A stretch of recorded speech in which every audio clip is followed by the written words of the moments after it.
بسم الله الرحمن الرحيم. والفجر وليال عشر والشفع والوتر والليل إذا يسر هل في ذلك قسم لذي حجر ألم تر كيف فعل ربك بعاد إرم ذات العماد التي لم يخلق مثلها في البلاد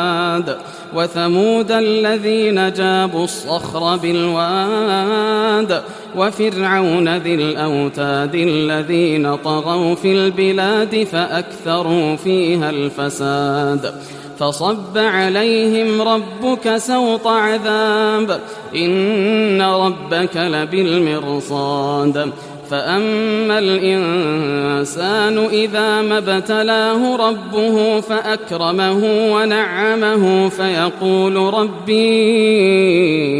أكرمن وأما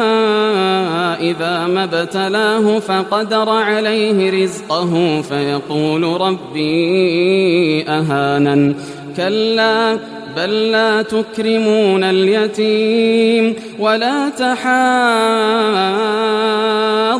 على طعام المسكين وتأكلون التراث أكلا لما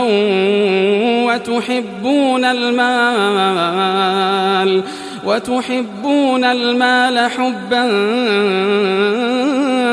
جما كلا إذا دكت الأرض دكا دكا وجاء ربك والملك صفا صفا وجيء يومئذ بجهنم يومئذ يتذكر الإنسان وأنى له الذكرى يقول يا ليتني قدمت لحياتي فيومئذ لا يعذب عذابه أحد ولا يوثق وثاقه أحد يا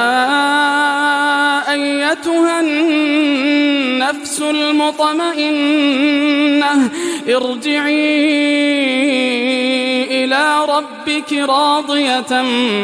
مرضية فادخلي في عبادي وادخلي جنتي.